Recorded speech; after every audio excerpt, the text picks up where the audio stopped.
Okay so अस्सलाम वालेकुम। इरादा तो यही था कि ऑनलाइन लेक्चर ही लिया जाए, but due to some technical difficulties I could not, so we'll have to bear with this kind of presentation now. Okay, Bismillahirrahmanirrahim. The journey of 1,000 miles begins with a single step. So today we are going to take our first single step towards the journey of quite 1,000 miles, because second year anatomy is no less than 1,000 miles. The topics which we are going to cover today are going to be the anterior cranial fossa, the middle cranial fossa, the posterior cranial fossa, and a bit of introduction to the spinal cord. Now, before we proceed on dividing the skull into different fossae, first let's see that what is a fossa. अच्छा, मैं fossa का example आपको कुछ ऐसे देती होती हूँ कि let's suppose एक बहू है जो अपने ससुराल गई है and now she has to accommodate in her ससुराल. So in the same way, the brain, it has to accommodate in the skull, and for that reason it forms certain depressions, certain fossae in the skull bone, and these are called as a cranial fossa. So fossa just means a depression. Okay, now what these fossas or fossae look like. So this is what it will be looking like if you see it from superior view. अच्छा, ये view अब कैसे आता है? For example अगर मैं एक बंदे को एक चेयर पर बिठाऊँ, just assume it, okay, I am not going to do that, और फिर उसकी स्कल कैप रिमूव कर दूँ and then I remove his brain. So superior view से जो आपको इमेज नज़र आएगी वो बिल्कुल ऐसी होगी, जस्ट लाइक दिस वन. अब इसमें क्या है, इसका जो अपर पोर्शन है वो उसका इंटीरियर पार्ट है, और जो उसका इस इमेज में जो लोअर पोर्शन है, वेट, यस, ओके, और इसमें जो लोअर पोर्शन है ये इसका पोस्टीरियर कंपोनेंट है. ठीक है, तो हमें कुछ ऐसा नज़र आता है. सो दिस होल इज़, इसको कौन सा व्यू कहेंगे? इसको हम कह सकते हैं कि this is the superior view of the base of the skull, जिसके अंदर, इसके ऊपर, इस जगह पर आपका ब्रेन पड़ा होता है. ठीक हो गया. Now let's see. अच्छा, एज वी नो के our skull is made up of certain bones. You can see there are bones and bones, certain fossa, the depression to accommodate certain portions of the brain, because we know that brain is not a straight organ, it has certain projections and protrusions, and in order to accommodate those protrusions we have certain depressions in the skull bone, जिसको हम लोग fossa बोल देते हैं, simple. और कुछ इसमें foramina है for the passageway of certain structures, कुछ canals हैं again for the passageway of certain structures, importantly the nerves, कुछ सल्काएँ हैं, the grooves will be there, we'll see them one by one. Acha, before we proceed on dividing the skull into different fossae, we need to have an idea of which bones are basically forming the the superior aspect of the base of the skull. उसके बाद ही हम इसको different fossae में divide कर पाएंगे. अगर हमें bones का नाम ही नहीं पता, then how are we supposed to know कि कौन सी बाउंड्री बना रही है, कौन सा कंटेंट बना रही है, क्या क्या है, समझ नहीं आएगा. ठीक है, तो ये बहुत खूबसूरत से डायग्राम है, आप उसमें सारी बोन्स की एक्सप्लेनेशन ले सकते हैं. Okay, first of all this one, the blue in colour, is the frontal bone. This one the is the ethmoid bone, जो कि बहुत ही छोटी सी वीक सी बोन है. This in yellow is this sphenoid bone. This lying posterolaterally is the temporal bone, जो कि आपके ईयर्स की जगह पर होती है, आई मीन उस रीजन में होती है. Okay, and this one is your parietal bone lying laterally. अच्छा, पैराइटल बोन का जो मेजर पोर्शन होता है ना, वो स्कल कैप बना रहा होता है, इसलिए बेस ऑफ द स्कल में इसका काफ़ी कम कॉन्ट्रीब्यूशन हमें नज़र आती है. And this big bone, the orange color, my favorite color, this is the occipital bone. Okay, now I want you, all of you, to revise these bones one by one with me. In the front you have in the frontal bone, uske in the mid you have in the ethmoid bone, the sphenoid bone, the temporal bone, the parietal bone, and the occipital bone. Once again, the frontal bone, the ethmoid bone, the sphenoid bone, the temporal bone, the parietal bone, and the occipital bone. अभी भूलना नहीं, क्योंकि यही bones basically different structures, I mean different boundaries बना रहे होंगे different fossa की. यही bones हैं जो fossa itself बना रही हैं, तो अब इनको भूलना नहीं, अच्छे से याद रखना है. आप देख लो, ये अजीब सी जो है sphenoid है, ये फ्लैट सी जो है ये frontal है, ये छोटी सी ethmoid है, ये वाली temporal है, ये वाली occipital है, और ये है parietal bone. नेक्स्ट.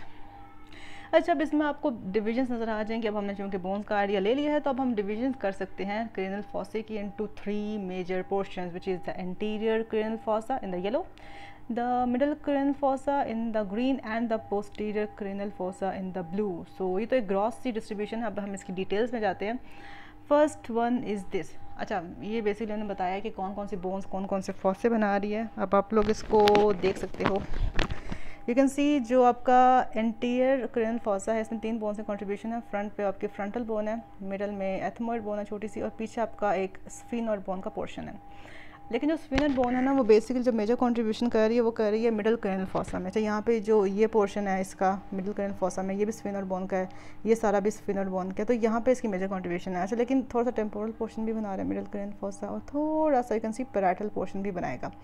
और जो पोस्टीरियर वाला है उसमें मेजर कंट्रीब्यूशन तो आरसीसी ये सारा का सारा you can say the occipital bone is there, और थोड़ी सी इस जगह पे कंट्रीब्यूशन होती है स्फीनोइड बोन की भी, ठीक है। Laterally temporal bone will be there and यहाँ पर थोड़ी सी पैराइटल बोन भी होगी, ठीक है जी। ये हो गया पार्ट 1 में हम देखेंगे about the anterior cranial fossa. मेरे साथ चलिएगा, याद होता रहेगा।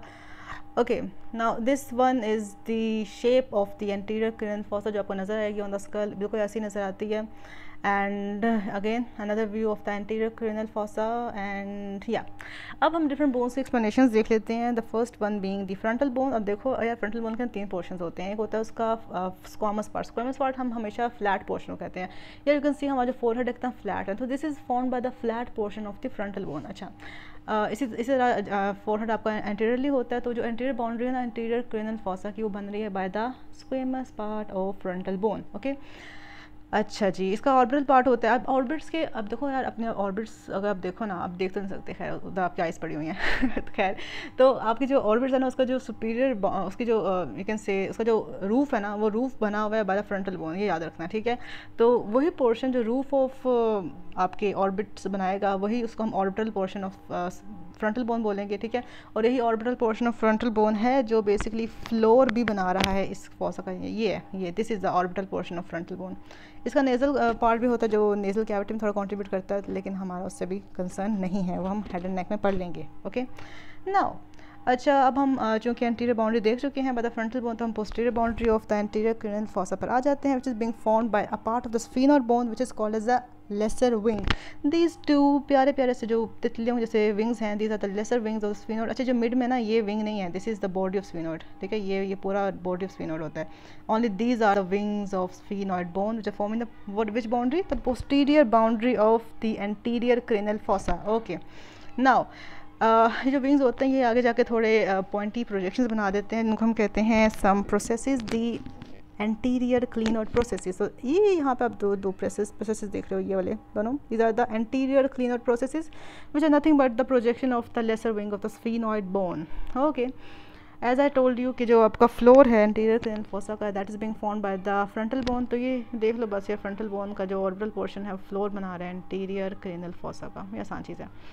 अच्छा जी, एक और बोन जो कंट्रीब्यूट करती है एंटीरियर क्रेनियल फोसा में होती है एथमॉइड बोन। एथमॉइड बोन का ये सीन है कि यार बहुत ही कमज़ोर सी वीक सी बोन होती है। इसके दरमियान में एक रिज होता है जिसको हम क्रिस्टा गलाई कहते हैं, और साइड पे प्लेट्स होती हैं जिनको हम लोग क्रिब्रिफॉर्म प्लेट कहते हैं। क्रिब्रिफॉर्म इसलिए क्योंकि उसमें बहुत छोटे छोटे से होल्स होते हैं और एक मतलब थोड़ी सी ना पोरस सी बोन होती है। तो this was the cribriform I mean ethmoid bone, ठीक है। अच्छा जी, तो एथमॉइड बोन की इन्होंने क्रिब्रिफॉर्म प्लेट्स दिखा दी हैं साइड पे, ठीक है। Then you are having the structures which are present in the anterior cranial fossa. The first one being the एक फोरामेन है, छोटा सा फोरामेन है जो कि anterior to ethmoid bone like है, which is called as the foramen caecum. इतना important नहीं है, it's just acting as a passage before the passage of some veins, the emissary veins. Emissary veins basically आपके skull से जा रही हैं in the nasal cavity, तो आप यहाँ पर उसको देख सकते हो उस फोरामेन को, दिस वन छोटा सा। Okay, next one is the frontal crust. Frontal है तो मतलब फ्रंटल बोन में होगा। फ्रंटल बोन में एक क्रस्ट होता है, एक रिज होता है यहाँ पर lying anterior to the ethmoid bone which is called as the frontal crest. All right, हो गया, मतलब आसान था ना इसमें, और क्या समझाऊँ, क्रस्ट है बस, है तो है। अच्छा ये यार बॉडी ऑफ स्फीनोइड होता है, मतलब बेसिकली ये पूरी की पूरी ही बॉडी ऑफ स्फीनोइड है, लेकिन चूँकि एंटीरियर क्रेनियल फोसा में जस्ट इतना ही पोर्शन है उसका, तो हम बस इसी को ही कंसिडर करेंगे द बॉडी ऑफ स्फीनोइड, जो कि एक तरह से क्या बना रही है, एक कंटेंट भी है एंटीरियर क्रेनियल फोसा का, और साथ में एक उसकी पोस्टीरियर बाउंड्री भी एक तरह से देखा जाए तो, है ना, मुझे तो ऐसे लग रहा है। ओके, ओह ख़त्म हो गया यार फाइनली। अच्छा इसमें आप इसलिए रिव्यू कर लो एंटीरियर क्रेनियल फोसा का। You can see the anterior boundary being form, अच्छा एंटीरियर भी और लैटरल भी, एंटीरियर और लैटरल दोनों boundaries are formed by the frontal bone, the squamous part of frontal bone, the floor being formed by the orbital part of frontal bone. The mid line में जो आपको एक bone नजर आ रहा है that is the ethmoid bone, जिसके दरमियान में क्रिस्टा गलाई है which is the ridge of the ethmoid bone, and side पे क्रिब्रिफॉर्म प्लेट है। पोस्टीरियरली आपकी बाउंड्री बनेगी by the body of sphenoid and the lesser wings of sphenoid along with the anterior clinoid processes of sphenoid. So that was all, like literally इतना आसान था यार। I mean आपको समझ तो आ ही गया होगा, अब आप इसको आराम से कौन से अटैम्प्ट कर सकते हैं। So I will just stop the recording here और हम नेक्स्ट वीडियो में मिडल क्रेनियल फॉसा के बारे में पढ़ते हैं. All right.